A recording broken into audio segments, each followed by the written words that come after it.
Hello there, Steve here in Sydney. I'm going to talk here about scientism, which is a word that some of you may not be familiar with. I'm going to explain it for you and give you some practical experience. You've probably met them, but it's a specific name for a certain sort of subject they use to talk about. But I'll just talk about the previous video I just made about Chris Carter's telepathy articles in the Epoch Times, and someone made a potent observation underneath my last video, and the person said that it's like parapsychologists who insistently claim for 40 years that ESP doesn't exist, though they themselves are parapsychologists studying ESP. It raises the question, what are you studying? And the parallel that this commenter used was that it's like saying you're an expert on gorillas and you've studied them for 40 years and you can assure everybody they don't exist. And that potent observation was put by someone posting a comment there.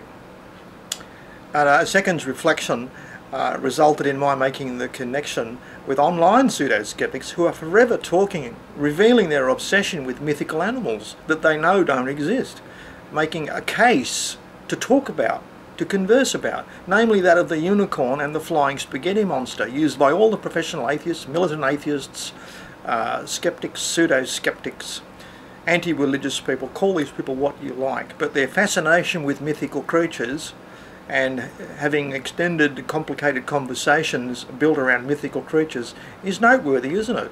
And it's even done by the ringleaders in the pseudo-skeptic environment: Wiseman, French, James Randi, Dawkins, Darren Brown, Susan Blackmore. So that's a little cluster of ringleaders eggs on.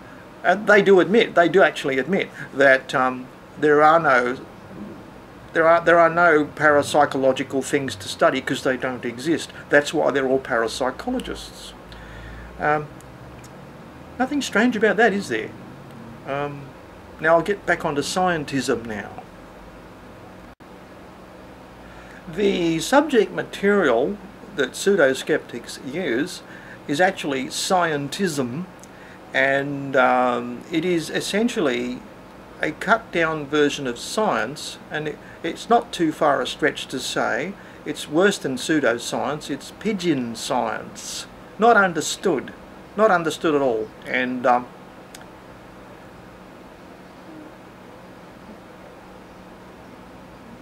scientism is basically a form of unarmed combat online in conversation used by pseudo-skeptics. They don't understand science, they never did. They're all science failures at school. They're uneducated people, and they just really seek disputatiousness, conflict, that sort of thing. They've got no real interest in science, evidence or facts, and that's been because they lie a lot. That's another thing we notice about people promoting scientism. They lie a hell of a lot. In fact, mostly all of the time.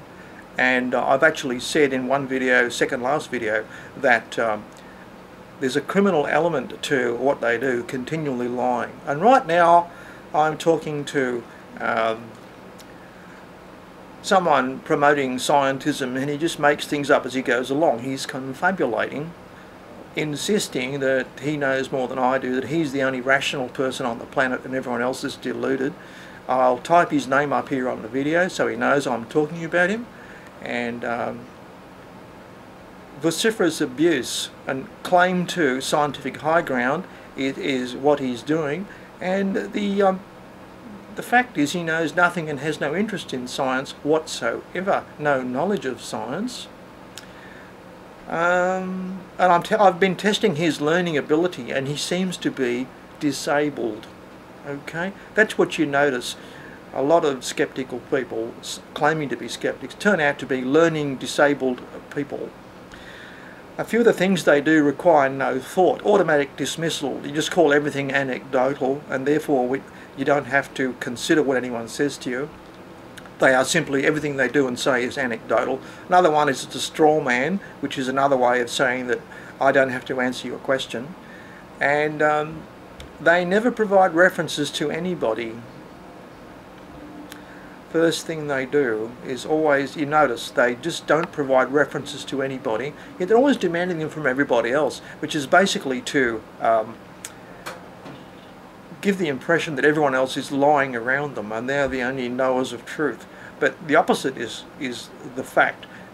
Pseudo-skeptics practicing this scientism, this pseudo-scientific BS, are actually the greatest liars of all, and projecting their own criminal behaviour onto everyone around them, purely for the sake of disputatiousness.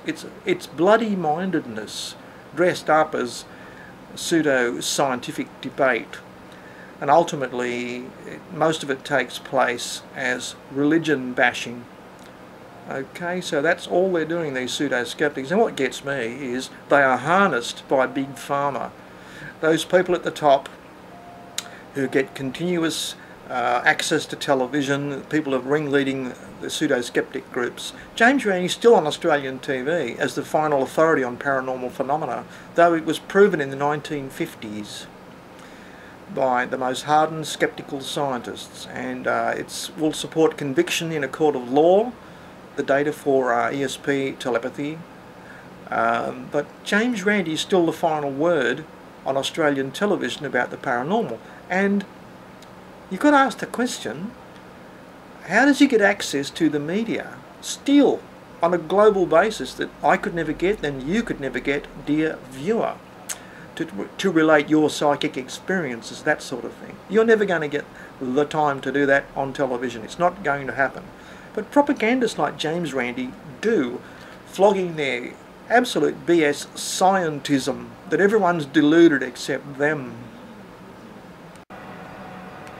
Now, although I say James Randi is still annoyingly on television, he seems to be the last gasp of the skeptic movement. It is dying out because television is swamped. He's been a total failure. The pseudo-skeptic movement has been a complete failure. Television is awash with psychic TV shows, psychic championships, psychic testing, that sort of thing. We have daily psychic readings of people in the street who verify that the psychic was correct off the television screen, that sort of thing. So meanwhile James Randi turns up at 11 o'clock at night telling us we're all deluded. We're all deluded, there is no proof, we're all deluded. But he's being more and more ignored, of course, and because of all the psychic phenomena awash on the television and people's general acceptance of it, the skeptics get no traction with any audience anymore. They get ridiculed a lot, which is kind of good because their militancy has backfired on them.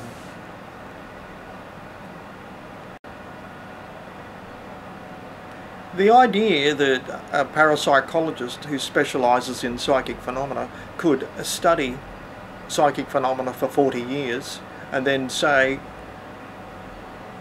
there isn't any, it doesn't exist, there's no such thing as telepathy, and he's got 40 years salary and public acclaim and that and public domain presence.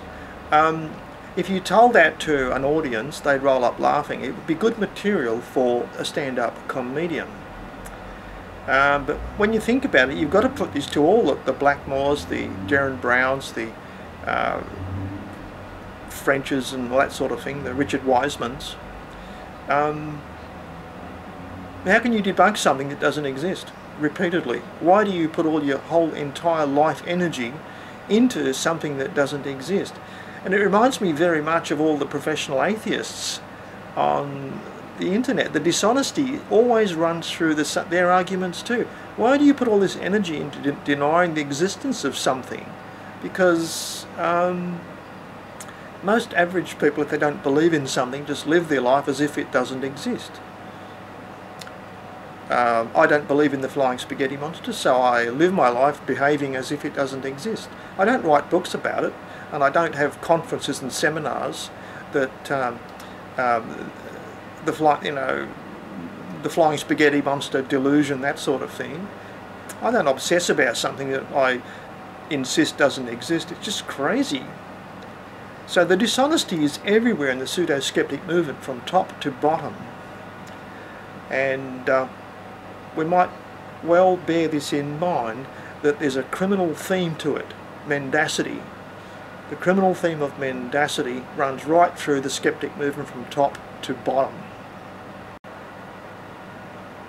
And one thing I must say, I will point this out, and it may seem a bit brutal, but it's a truth that we should all face, really, that people who consistently come up with self-defeating arguments, like parapsychologists and their massive online following, the pseudo-skeptic phenomena on the internet, the very unpleasant social phenomenon, the self-defeating arguments they come up with and the complete non-interest they have in science and their desire for simply for disputatiousness and discrediting religions, it's basically feeble-mindedness.